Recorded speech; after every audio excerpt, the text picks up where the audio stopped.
Everyone, you're tuned into the first episode of Around Town with Alex. I'm your host, Alex Gonzalez. I am an art and culture journalist based in Dallas. I have bylines in Dallas Observer, Key Magazine, Dallas Voice, MTV News, and many more.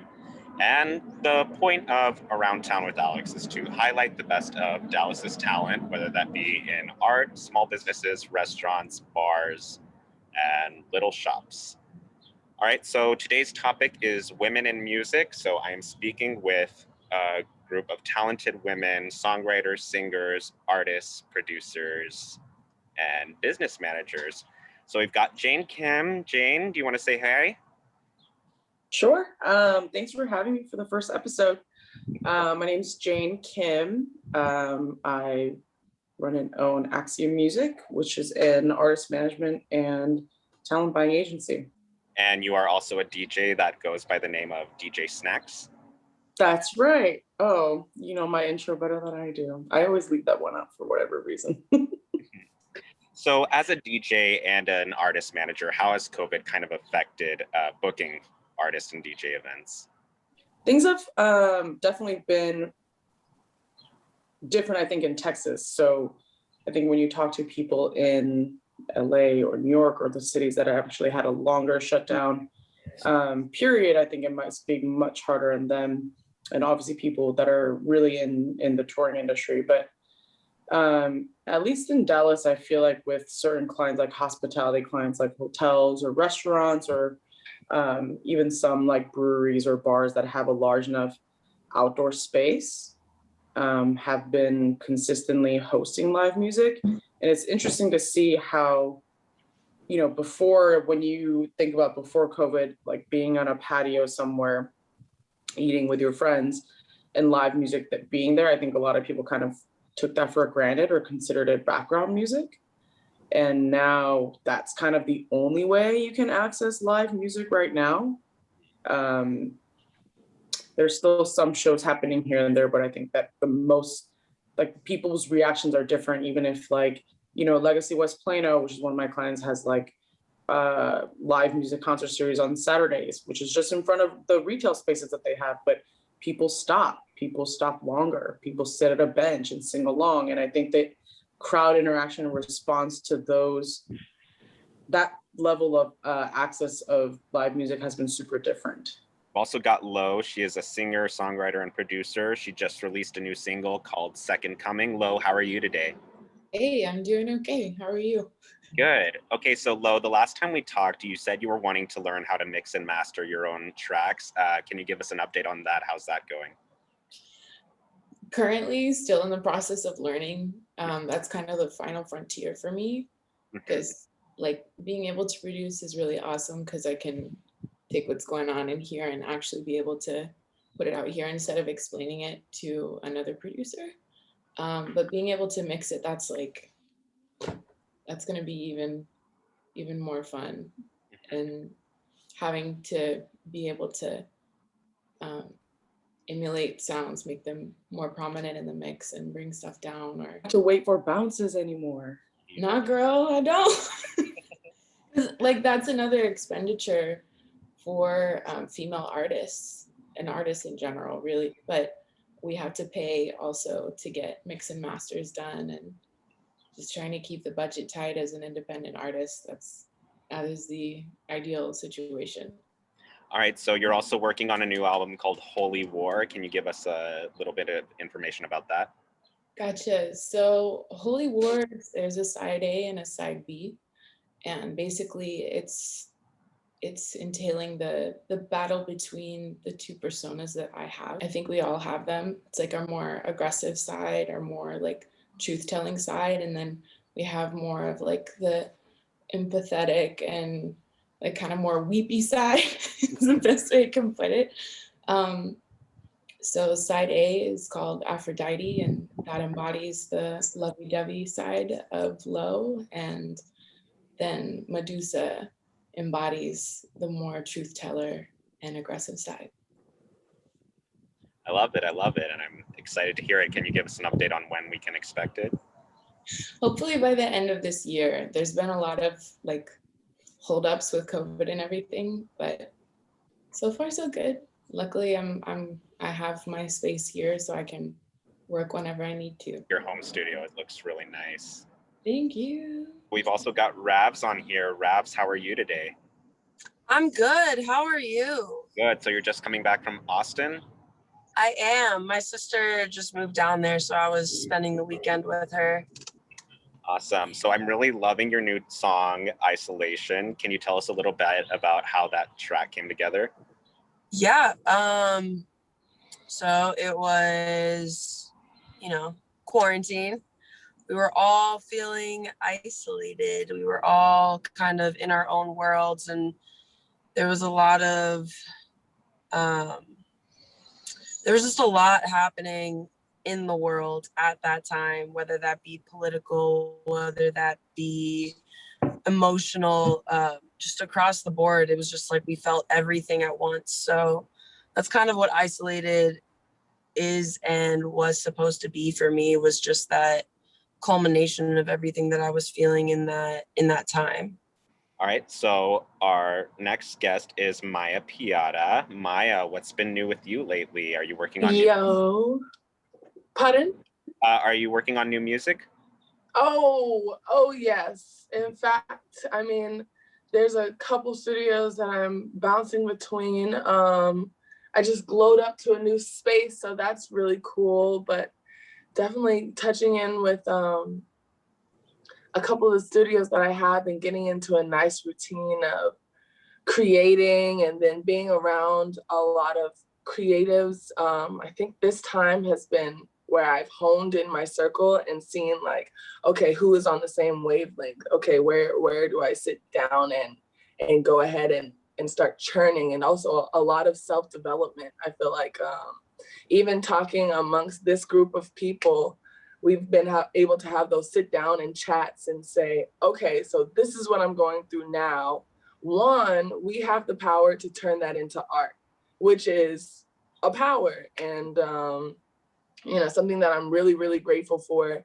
So being able to record all of these moments and seeing, my girlfriends being on totally different waves and totally different lengths, it's been really encouraging to create things that are kind of push my own inner bounds. And I'm excited. I'm really, really excited to share, because as I share amongst my inner circles, and this is something that I say a lot. Well, I have been saying a lot, but like turning on an electricity light, it looks like light just happens and it just comes straight to the room. But there's actually a whole process that goes from the source of power all the way to the light bulb, even from the light waves refracting to somebody's eyes. So there's so much work that goes behind. I know that Ras has been working like mad hard. We know how like Lo is such a beast, and just telling us the difference between her dimensions and her personalities that she's playing with, that's really cool. And it's like a nerve-wracking thing when you're the person, but to share it, it's inspiring and it's dope. DJ snacks at parties, like the illest, being around all of these amazing, one, females, and then two, artists, three, independent female artists. I'm really, really excited, and my teeth are like gnawing, like bearing to get my stuff out. Refrain from cursing. No, you can curse. We're all adults here. Get my shit out, okay? Today we're talking about navigating the music industry as women. So my first question for y'all is, as women in music, how do you feel that the Dallas music scene helps elevate women? Well, I think for one, there's a number of platforms out here that are specified to women. I know when I first got introduced to the Dallas scene, one of them was Beats by Women. And they had Beats by Her. Beats by Her, yeah, Beats by Her. And they had a compilation where they, handpicked a bunch of artists, put us all together. And that was a couple of years ago. Seeing all of these girls, it's really, really special when you touch base a while back, especially after something in credible, something that hasn't happened before, like this Pandora, like this pandemic, whatever you want to call it. And seeing the people who are surviving, who are still out here pushing, who are creating and putting things out, even just being active, it's good to say, like, touch base. I have a Zoom date call with one of the girls who I did meet from Beats by Her, and it's like, hey girl, let's just have a cup of tea over Zoom and keep up with each other. So that's one way that Dallas uplifts women. And I think we do a pretty damn good job of doing that ourselves, like taking the reins of that and developing not only working relationships, but friendships as well, to keep each other up. Yeah, I was actually gonna touch on that aspect of just like, I think I feel like I've come into the Dallas music scene at an amazing time because I have met so many just like self-starting badass women that like are down to get their shit done. They're not waiting for somebody to come and hand it to them. They're ready to go and take it. And I just feel so supported among the people that I'm around and like the women that I'm around, and more so to where like I feel more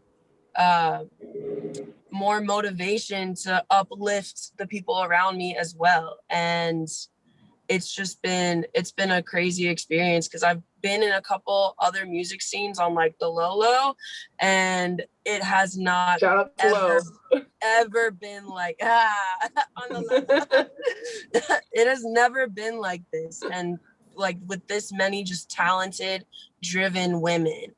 And yeah, I agree with that, because basically we have the good fortune of having a micro community within an already really small community. So we're able to like gather together and join forces, and nobody gets left behind. That's what's so dope.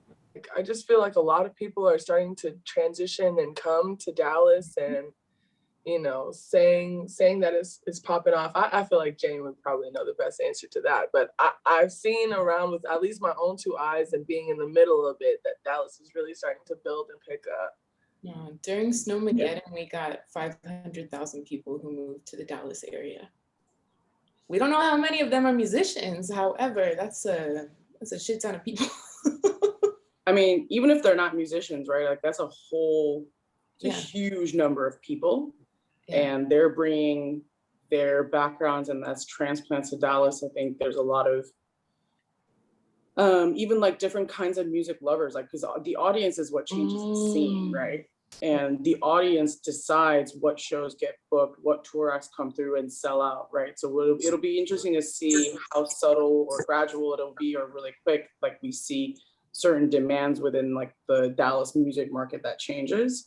In terms of the question that Alex posed, I think it's really awesome that a lot of female artists feel like that they have a good community, that they feel supported, that it's not competitive between women, and that they're supporting each other. I think it's really cool that we have, you know, the talent buyer and like the marketing staff at the Granada being all female at some point. It may still be, but you know, Tara being there booking Granada is really cool, and supporting things like Girls Club. That I works with her on, and hopefully we can do that again once the pandemic is over, or like things and Creative Currency. Both of those, exactly. Like bomb Creative Currency, companies, I was gonna say, you know? exactly, like PR agencies like Creative Currency, Culture Head, there's a lot of female PR agents here that work with musicians, also like Trang and Kylie at the Rustic. Like these are all powerhouse women that have power in the Dallas music scene that are making decisions, which is really cool.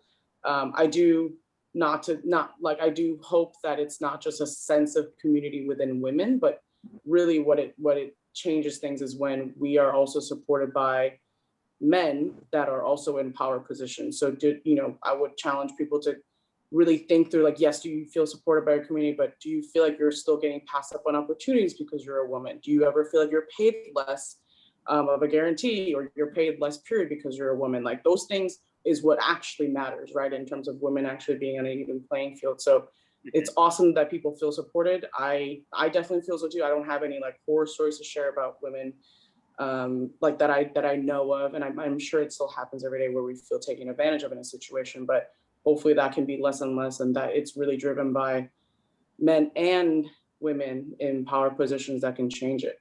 All right, so my next question for y'all is, in what ways do you feel that the local music industry kind of fails women?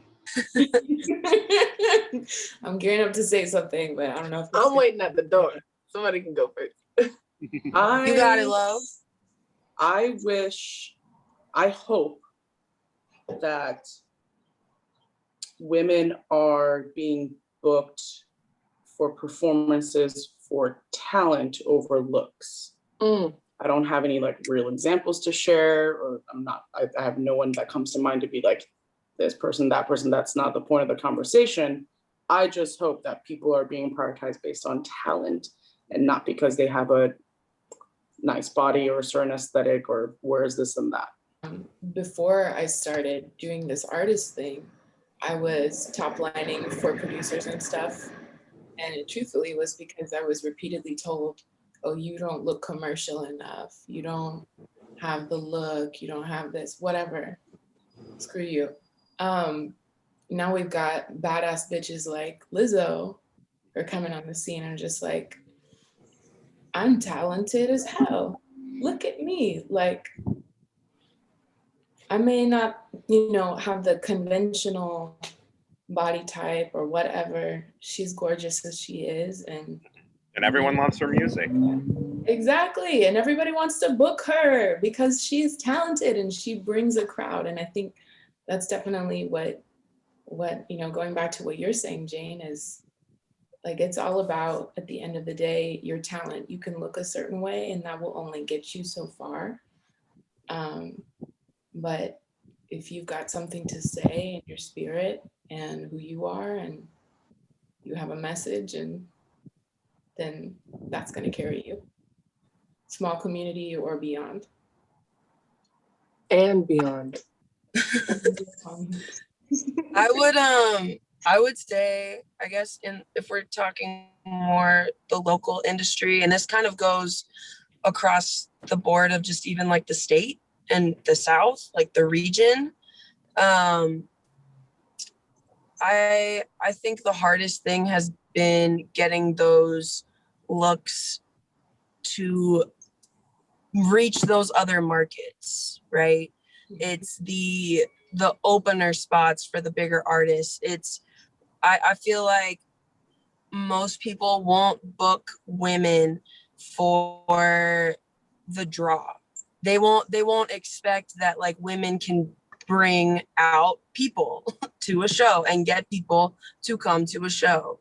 And like, I mean, I think we've all kind of had at least a couple headliner spots in Dallas. And I think that's just because we've worked the scene, and we also have a lot of badass women that put us on those stands and those stages. But once we kind of look outward of the city, or even just looking for the opportunity to perform for those bigger names, we don't get those looks. And I've been passed up personally many times for those opener. I know Lo has too. I know Lo has. I know it. Yeah. And if we do get those spots, it really is based on the commercial look. If we have that commercial look, then we can sell tickets, is what the thought process is. So I think that's something that I'm really trying to break into and find how I can get to that point without sacrificing anything about myself. But I think that's been the most challenging thing, is like, okay, how do I reach those new markets, those new people? Because I've done my fair share of Dallas. So, and a lot of the outside like talent buyers and stuff, they're looking for metrics. And so like I don't know about y'all, but I hate posting on Instagram and doing these things because I want to be like in these moments and creating content and stuff. And it can be fun in the creative process, but doing it unorganically or like like strategizing what you're putting out there, that's like been so frustrating to me. But I know that that's part of the game as to how to transcend beyond the city or beyond wherever you are. So I'm like, It's a bit exasperating wearing 17 different hats and then also staying alive out here. yeah, But, it's like, that's the dream. That's what we want to do. yeah. I think my answer would be, Alex, would be as far as where does the industry kind of fail women, or as far as men goes, I would say it's the respect in business. When it comes down to doing business,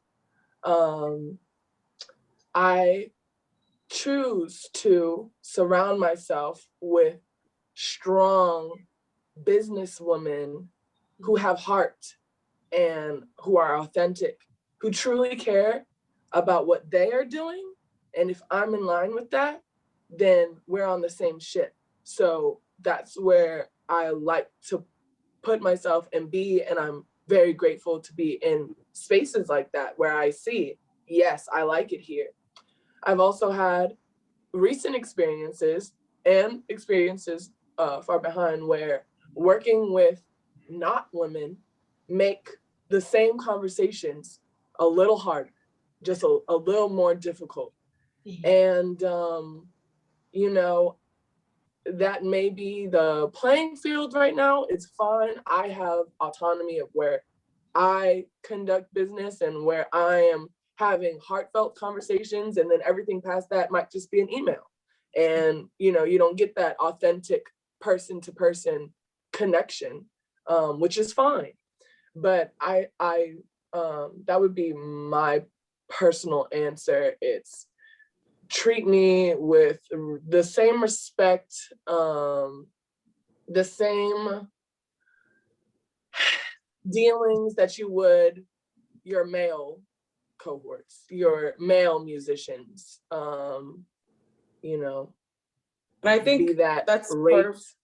Oh, Pardon? sorry, Maya, I thought you were. No, done. go ahead, Jane, Continue. for sure. You're the main person, girl. I rep Axiom, so that's what it is. I really like what you're saying, because it makes me think about when you talk about challenges that women go through. I want to encourage everyone to have to not give the other person an excuse of any kind. Like, I feel like I work extra hard at conversations with men, and I definitely approach them differently because I play the player, not the game, right? So depending on who I'm talking to, I have to change my tone. I have to change what words I use, and I have to make sure that going into a certain conversation with certain people, I can't show any kind of weakness or make it seem like I don't know what I'm talking about. Y'all ever like drop your voice when you're talking? Yeah. Talking business, like, yo, I think this is like how it's good, you know? Like, yeah. Before I had a booking agent, before I had a manager, I had a different name at the end of my email. It was a man's name. You know, like I've sent a little DM to Jane and being like, yo, do you use less exclamation points when you send mail, like emails to men? And she was like, absolutely. And you know, it's like those little things that it's also expending energy just to tailor yourself to this situation where I like to have fun. I like to smile. That can easily get misconstrued as flirting, which, you know, tax on me. So I have to go statuesque mode, and I have to be there, which, you know, isn't fully me. And I'm happy that I can be myself on stages and, you know, on my platforms and in real life conversations. But, you know, there's a time to do business and things. It's just different. Yeah. No, I can't tell you the amount of dudes that have dropped out of working with me because they thought that me being kind to them was me flirting with them. And they're like, oh, well, I'm not going to get anywhere with this. So see you later. Right. So what were we even like in the line to be going after? Like, are we making music? Are you trying to make love? Like, which one? Exactly. I think when women are starting out, that is, oh my God, the filter process is probably the hardest thing, because, and I've recently made not made the switch, but made a more conscious decision that when it comes to business, I prefer women, because I don't have to deal with that. I don't have to deal with, like, we can talk on a regular level. We can talk business and we can talk fucking makeup. I don't care. Like, you know. Then go have margaritas and tacos. Yeah. Yes. And then yes, maybe have a sleepover. yes. Oh my God. Let's go. We're close like We that. still got that soul date that we haven't done yet. Oh, we're watching that movie, girl. Me and you. Yeah. I already seen it 4 times, but Yes. Yes. everybody's invited. Yeah. But yeah, it's just I think every woman in the indie art industry has had these experiences where the expectations are not what have been put out on the table. And They so like expect then something else with the nonverbal contract that has happened. Right. So then again, it's up to us to set those standards. And for any woman, for any girl, for any body who's watching this, it's up to you to set your standards. It's up to you to set those boundaries and then uphold them for yourselves, because they will be tested and they will be reinforced. And then again, it's a choice. I'm so happy that I have the choice, that I have, it's like I built a little fence around my own little white picket fence on my own little hill with the women that I'm surrounded with, because I'm on the path to living this dream life, and a lot of the bullshit I either had to endure and then shed, learn from, possibly repeat, but then make a decision to say, okay, now I'm gonna hone my path and go this way, and be locked in arms with, again, people who are in the same vein, who are going towards the same thing. A women-owned record shop opened in downtown McKinney. It's called Red Zeppelin Records. Have you guys been? No, Hey, nah. I didn't know it existed. Field trip. It's owned by shout out to Bailey. over in downtown McKinney. It's really cool, and it's managed by a woman, Bailey Cheek. She's also a musician. Oh, Yeah, she was at the other Yeah. record store. Yeah, she's over at downtown McKinney at Red Zeppelin. Oh, Yes. let's go. And another cool thing about it is, like, they also launched an indie label called Red Zeppelin as well, and it's run by Katie Scott. It's women run. And so I think it's great that women are going to be at the helm of making those business decisions. So how do y'all feel about that? Man, that is awesome news. That is it's just legit. like it's just another tick up there, another, like, got another one, That was a little sexy, And- Ravs. What? It's the leg. Yeah. No. That's amazing. We need more females in industry positions like that, to like give example to the generations that will come after us. Like in terms of female producers, like one of the only ones that I know about that's a female is Linda Perry. That's like working with Alicia Keys, Natasha I Bedingfield. fucking love Linda Perry. I know, isn't she fucking awesome? Perry. It's so emotional, so beautiful. She Yeah. wrote Beautiful for Christina Aguilera.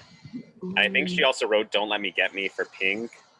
Yeah, no, she used to be the lead singer for Four Non Blondes. And like, just, we need more of those examples, because like seeing her being able to do it gave me a fire in my spirit to be able to do it. Cause I was like, okay, Yeah. she's doing it, I can do it. And we need more people in those positions, females too. We need to see ourselves in those positions. Yes. And and across the board, whether that be local music shops, whether that be in like label execs. Like, we need to see ourselves in at every single table. Right. And that's just the fact of the matter. And it's not just us, it's everybody should be represented at the table. That's right. By seeing others taking what they're already doing, which is so dope, and then expanding to business owner, then expanding to community contributor, just taking one idea, like going from I love records to owning a record store to creating your own label, it inspires me to take my little ideas and make them tangible and make them, because now the impact that she just did for herself, it has immediate impact, and then it has residual impact over here too, but the impact is still just as like deep and touching to inspire like more action. Real cool. Really proud of her. Can't wait to go check it out. Might pop Yeah, in dude, later. we will have to do a field trip. Right? So in recent years, we've seen artists like JoJo, Megan Thee Stallion, and most notably Taylor Swift calling out male industry executives for trying to control what they can and cannot do with their own voice and their own music, and holding and selling the rights to their music without their consent. Do you think them, calling them out so publicly on platforms like Instagram and Twitter will lead to a shift in the misogynistic culture of the music industry? I think It'll be a step. Yeah, it's giving us courage to tell our own stories and name names. And like, I'm not quite there yet. But courage is a muscle. Courage is a muscle. Because there's aftermath that comes from naming names and telling stories. And it's not even, I don't think it's totally fair to hold the responsibility on the person that's been hurt to say, courage is a muscle. It's true, but like the onus is actually on people who are going to be listening. Mm-hmm. So the fact that I think it's a great thing that people are publicly speaking out about it, because people are paying attention to it. Everybody has stories like that. Yeah. And the fact that people are now willing to talk about it because, oh, hey, JoJo said something and people are actually writing about it. Mm-hmm. People really give a shit about like what's been happening with Taylor Swift because it's been a really long news story. And so, and even like the thing that happened with like Dr. Luke, right? And all those different things. It's like women, this has been happening for decades. And people didn't think that it was worth saying something because you were worried about the repercussions. But now the repercussion went from blaming the victim to actually paying attention to if that person should be really held responsible for it. It's not just our industry. That's right. It's a global thing. It's a cross-industry thing. But yeah. So we should not be asking the victim why this happened to you. We should be asking the person, the abuser, the person that sells your masters, the person that takes advantage of a situation. We should be asking them, why are you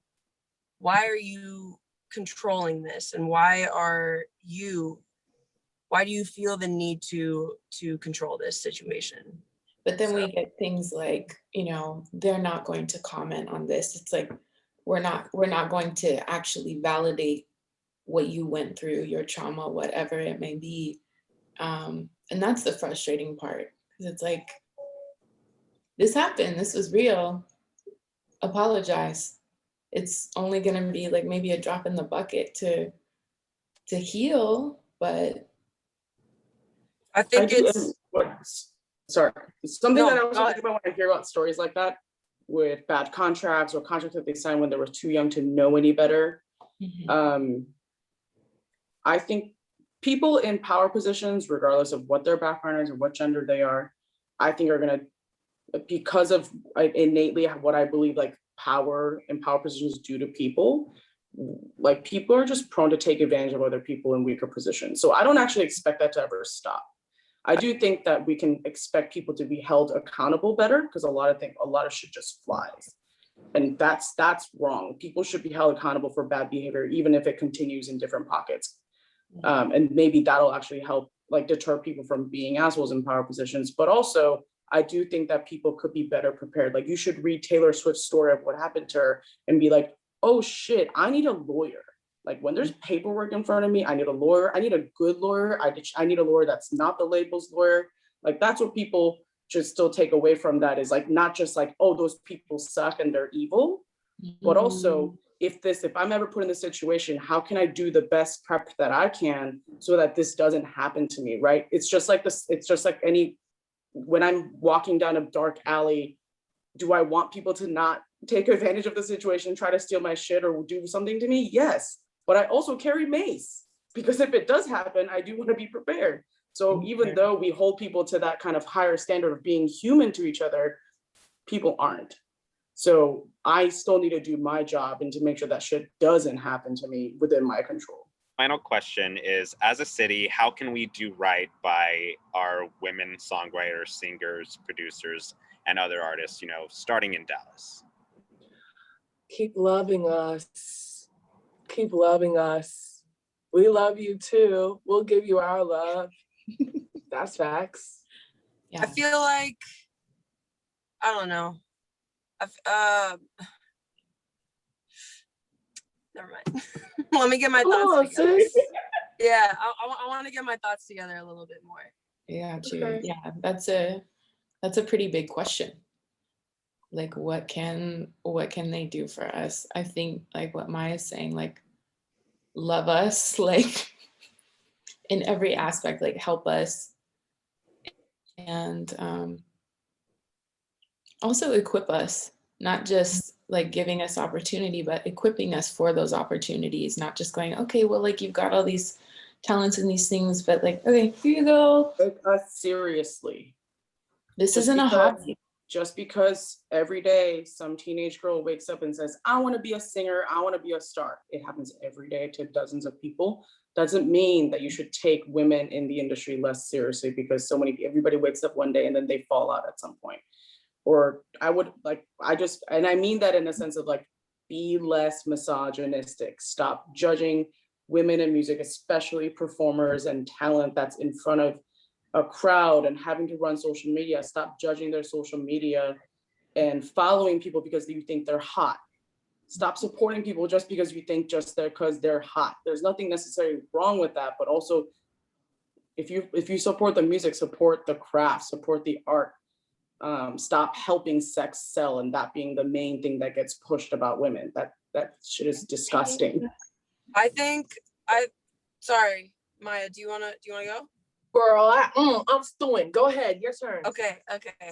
Kind of more touching on what you were saying, Jane. I feel like as artists, our job is to be there for the public. We are, and this is something that I've been marinating on for the past couple weeks of just like, really like the past year of just like, okay, our job description as an artist is to take the collective conscious and give it a voice and give it a tune, give it a visual, give it feeling, and give it back to the people in a more concise and valuable way and like a deeper way, because we're there for the soul, we're there for the soul, and really we're here for you, so let us be there for you in that way. I wanted to go back to what Jane was talking about even being about following just because you're hot. That is work too. Taking into consideration for each call, every time we go outside, it doesn't matter. It could turn into a photo shoot. That's happened.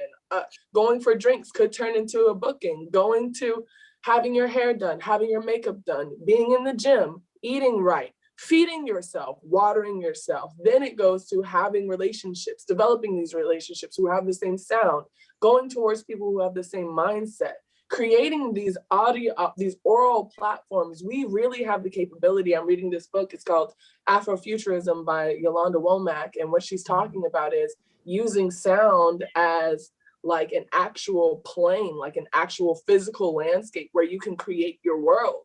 And things like Lo is doing where she's, exploring inner worlds, like two different personalities, which I totally understand.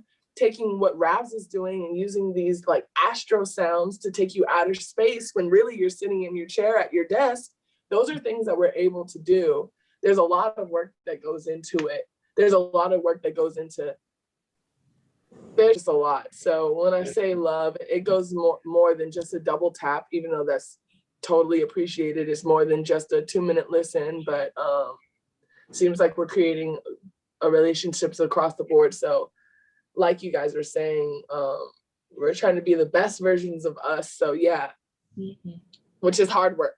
love us. Ultimately create who you are as an artist, because like it may be who you always were, or it may be an experimentation of yourself, an emulation, whatever that may be. We said something before about the music industry, and I think you guys, and correct me if I'm wrong, I think that us as women, I think that in this music industry, this may be we literally stand in front of a microphone where this may be one of the only spots where we can really use our voice,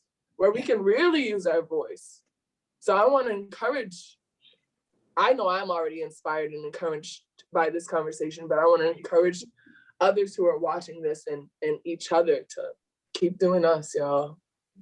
Y'all are great examples. Y'all are great role models. Doing your Thanks damn for getting thing. us all together, Alex. Yes, thank thank you, Alex. you. Your time. Thank you for, volunteering your time to be on the first episode of Around Town with Alex. We're still working this out, but I'm so excited that you guys chose to be a part of this, and I can't wait to share this with the world. You picked some good girls. You picked some real good girls. And thanks for the gems, like the record shop in McKinney. That is so dope. Of course, yes. Yes. Make for a great field trip to go out there, shop at all the little shops in historic downtown McKinney. Yeah. Support women in music. It's cute. All right, y'all have a good rest of your weekend, and I can't wait to share this with y'all. Thanks, Thank Julie. you so much. Thanks, for having us. Bye. So good seeing everybody. Bye.